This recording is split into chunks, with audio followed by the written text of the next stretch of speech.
Welcome everyone, my name is Echo, and in today's video, we are going to be reviewing the Bedrock 1.1 update. This is a dynamic world, unless you download it from a third-party website like mcpdl.com.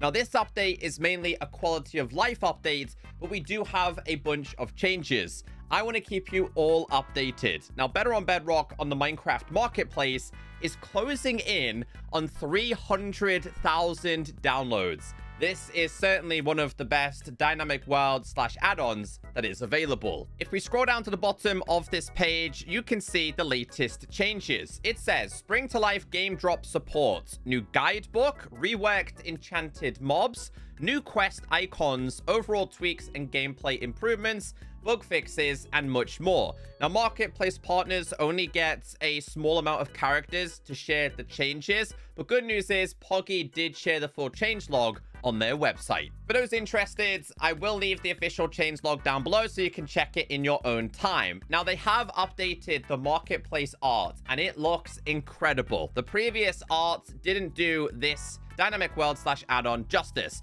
Now, we are going to go through all of the changes, but what we're not going to do is go through all of the bug fixes because there's just so many changes to go through. However, there was a ton of bug fixes.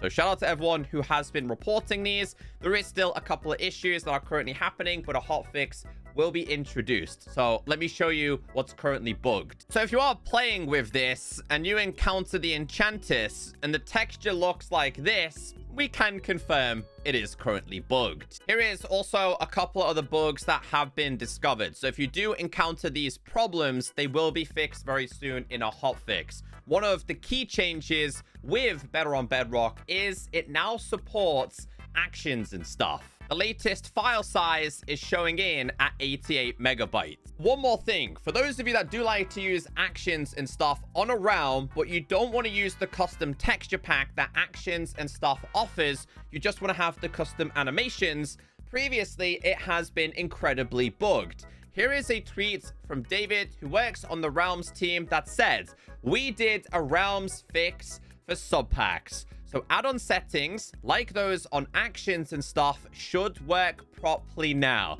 Thank you to ECKOSOLDIER and others who reported it." So shout out to the community that really did push Mojang to introduce this fix. That is a really good change. So if you are using actions and stuff and you don't want to use their custom experience, you just want the vanilla, just toggle this in the middle and everything will work perfectly fine. So let's start by checking out actions and stuff with Bedrock first. We do have the cool swiping sound here, and let's see if they have added support for the custom tools. Yes, they have. So these are also supported, and if we're holding this, as you can see, it's going to be in two hands. We do have Tree Capitator as well, and as you can see, everything works perfectly fine. All of the swords are also now supported as well, which is a really nice touch because, again, actions and stuff is so popular, and so is Bedrock. It makes perfect sense for them both to be compatible with each other. Another really big change in this version is netherite armor is now required to upgrade to Stardust armor. Now, they did release some information as to why they made this change. However, first off, if you would like to duplicate your templates, it works the exact same way as a regular Minecraft template. This goes here, one of the Stardust ingots goes in the middle, and deep slate all around the outside. Of course, it means you end up with another one of these. So if you would like to upgrade your chestplate or any of your armors and tools, you're going to have to put a template here. You're also going to have to put some netherite there, and this is then going to give you Stardust, which again is now, of course, one of the best armors available inside of this. So let's put this here. And this is obviously an incredible armor set within this add-on. And this one obviously gives you effects. This one's resistance and health boost. But as a survival player, it's going to take you quite some time to get this because, of course, you first need netherite as well. And I think this might well be the same for your tools. No, not quite the same for getting yourself the sword. Another really cool change in this version is that some enchanted mobs now spawn with different enchantments such as sharpness, mending, thorns, etc. Now, they will have different particles, which will of course indicate what they actually offer. If we look away and then look back at this zombie, you can see the enchantment here is going to be knockback too. So we got a game mode S. As you can see here, we get knocked back by this. But there is plenty more different mobs with different enchantments now. Another prime example. This zombie now has thorns too. So if we go to survival, start hitting this, after a certain time, we might actually take damage from that mob just the same way they would take damage from you because of the thorns enchantment. And there is just so many really cool ones. Let's see if we can find one that has sharpness. We just did that. This is sharpness 4. Lucky enough, we do have the strongest armor on, so we're not taking as much damage. But let's get rid of a couple of these. Oh, he blew up. Let's get rid of him real quick. Now, if we kill him, I wonder if he can drop the sharpness-related weapons. Not on that occasion, but yeah, that's just a really cool extra feature within this latest update. Now, this change also affects the likes of skeletons, and apparently it can also affect pillages as well. So maybe in the future there will be more. Let's see what ones we've got here. This one has fire protection. This one over here has punch 2. Let's see if there's anything different here. This is going to be flame, for example. So let's say you are not quite prepared to fight one of these specific mobs. It's just a great way to understand what they could do to you, and probably best to get out of that situation. A very big part of this add-on is the staffs. Now, previously, the durability of these was at 100. Because they are such a rarity and quite difficult to get, the durability has now been improved and upgraded to 325. So that obviously means it's going to last a lot longer. And this is going to be the same for all of the available staffs. Let's try a couple more of these. Got to watch out for the enchanted mobs, of course. Let's try this. Here we go. Set them all on fire. We also have, of course, the Flender staff as well. I got to watch out for these enchanted mobs. Here we go. He has protection. Here we go. Let's get him with this. Boom. I want to try the ice one a little bit more, though. Bro, there's so many mobs over here. So, yes, if you are worried about your staff durability running out, you can have them for a little bit longer.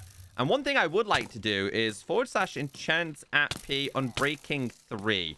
Sadly, they can't be enchanted. I'd like to see that as a feature, though. It just means it's going to last a lot longer. Another little bit of feedback I have for Poggy and the team is that every time I find a goblin trader, they always seem to have the same pickaxe. It's always unbreaking and fortune and efficiency.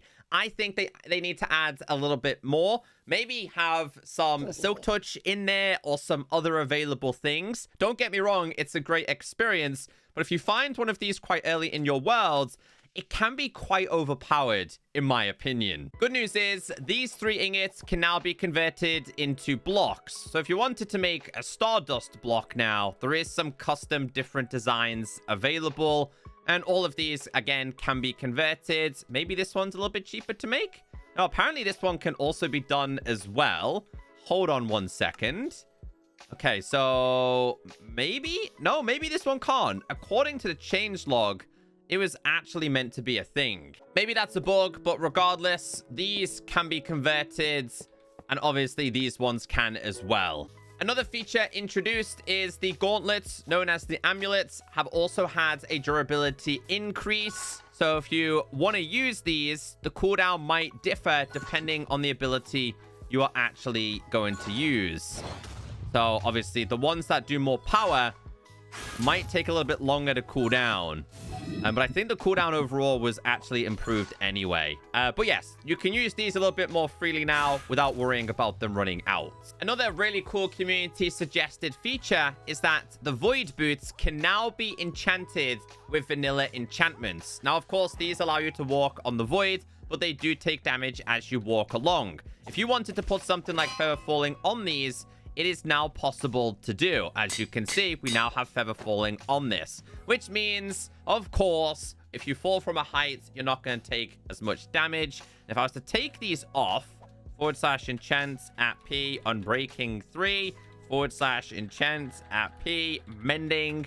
Obviously, the void boots are a really cool one to have. So you want to make sure they're very and fully maxed out. So yes, a new feature added. Peach leaves and orange leaves now have the same breaking speed as vanilla leaves. One thing I have noticed though, if you are close to these, there is quite a lot of Z fighting happening there. Hopefully they can resolve that. But if you're breaking this with your hand, with shears, or anything else, they do have the same breaking speed as if you were breaking something like acacia leaves, oak leaves, and things like that. We now also have a goal tracker accessible from the goals scroll, and this is your goals tracker. So obviously benchmarking, Stone Age, getting your upgrades, CD place, etc. All of these things that are challenge based. So if you unlock these, you obviously get something special. For example, finding diamonds. Go into the mines and get yourself some diamonds. As of right now, there is no reward. We also have a brand new guidebook. Now, this was introduced to replace the old info scroll and can be placed on the ground.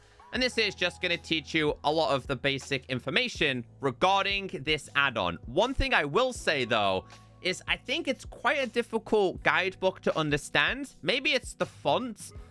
Cool concept, but yeah, I did find it a little bit difficult to understand. So the end foliage and Nylium now have unique sounds. Listen to these.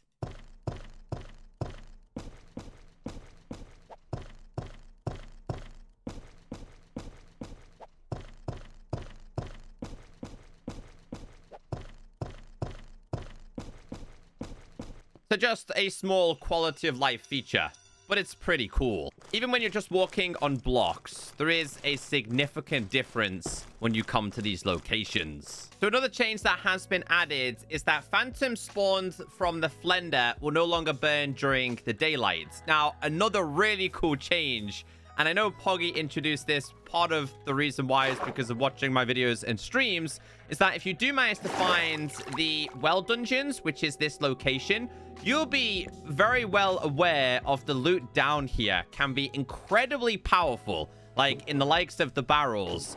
So what Poggy has done is reduced the amount of loot you can get, but also balanced it as well. Like there's always going to be at least one or two maybe decent chests, but not as powerful as it was last time. Last time it was absolutely insane. Like if you just went to one of these locations, you were pretty good to go. I'm trying to see what the most powerful thing is that we can find. We did find a really good chest before, but yeah, some of these now spawn with nothing in them at all, which I think is the right way to go. Smite 1 is now inside of there, and everything just seems to be way more balanced than last time. We'll go back, actually, because there is another couple of sections to this. So if we go back down here, and we go into this room. Okay, so still a couple of ores. They're still available inside of here. That makes sense. But nothing too overpowered now. Kind of sad, but honestly, it made perfect sense. Another change introduced is that Stardust ore now drops Stardust nuggets only when mined with diamond or higher. So if you were to mine this with iron, it is going to work, but it is not going to provide what you need. And you can see that at the top where it says can harvest equals no. And just to debug this, we go ahead and break this. As you can see, nothing dropped, but we can do this with, I think, diamond or higher. That worked perfectly fine, although it says can harvest no. I think that needs to be adjusted in the what am I looking at feature. Another slight adjustment to the what am I looking at, and that is the pop-up at the top, is if you were to look at a baby, some of the animals now indicate if it's a baby or not. In this version, they've also improved vegetation patches for wild carrots, grapes, blueberries for better vanilla generation. So I don't think you're going to find these as common as last time, but you are still going to find them. And this is what your wild carrots are going to look like. As you can see, there is a lot less available there. There is now small logs for the end related blocks. So we now have the small voiding log, chorus. We also have the vacant, and I believe there's a couple more as well. I think they did already exist inside of the nether. Another change is that they have updated custom war models to match the vanilla war models as well. I'm not quite sure what that means, but I think it's just to put them on par with the regular vanilla Minecraft experience. And there is a lot of different wall types available inside of this add-on slash dynamic world. And if you go inside of here, you can see all of the available ones that are, of course, modified by this map. A nice change with raccoons. If you go ahead and feed them sugar, they will instantly dig for you, which of course can yield treasures. Alongside that, though, there is going to be a cooldown. Let's see what they all dig up for us here, shall we? See if they dig anything special for us. This one is now on a cooldown. It gave us a spyglass. Let's see what else we managed to get from this experience. Again, they're just really cool quality of life changes, although they keep attacking each other. We managed to actually get ourselves a diamond and some gold. But again, they're all now on a cooldown. Not quite sure what that cooldown period is, though. Another change that was added is most blocks in Bedrock can now be waterlogged. I actually don't know the full list of blocks that this supports, but any of the custom blocks should now work. Another change added is that crops and flowers from Bedrock will now actually break once in contact with water. Previously, that was not the case, but as you can see here, anything that is a custom item inside of this will be washed away. The Ardent Crystal can now be worn by players, and this is just a really cool cosmetic you're able to get. I would love to see more of these. I think these are pretty cool. I haven't found a bounty board, but bounties will now display progress tracking. So if you do access an extra bounty for extra loot, it will now tell you how close you are to getting it. According to the changelog, Corstenite has been nerfed to diamond level, only with extra durability. So if you do manage to find this, it's practically just as good as diamond, other than better durability. Now, if you do manage to find yourself a bastion, it does say that they've increased rarity of Stardust smithing templates in bastions. You still have a chance of finding them. We didn't on this occasion, but they are going to be a lot rarer now. So when you do go to a bastion, you might not find it. Now, also added is if you now crack the likes of a coconut on stone, it will automatically open, which means you can then consume it. Deers will randomly eat grass at random times. Very similar to a sheep. You can't predict when it's going to happen. They will just do it in their own time. Now, something else also to be mentioned here is if we get a lectern and get ourselves a villager here, there is actually a chance that the villagers can sell the Better on Bedrock enchanted books. So we'll see if we can manage to get any on this occasion here. Let's see. So we do have a librarian here. We're just going to have to see if any of them offer it. They obviously do offer the quest scrolls as well. We haven't quite managed to get it just yet, but believe me, it's inside of the changelog, and there is a chance for you to actually get it. We'll summon a couple more. See what the chances are. Feather falling. We did get a nitwit there. Let's see if this one offers anything exciting. Please excuse me. Thank you very much. Not quite getting it there, but believe me, it's a thing. A new sound has been added for placing and breaking the waystones. You are now also able to tame the toucan. So if you wanted to have a pet toucan, put it on your shoulder. That's now a thing. I believe these are also new icons. It says added new quest icons. Obviously, they do have different rarity, indicating the likes of your rare, legendary, obviously common, and uncommon. So yeah, today's update was more of a quality of life change. I think Poggy and the team did a really good job. I look forward to the next updates where hopefully there's going to be a lot more exciting features. So if you have Better on Bedrock, go and update. The update is now available.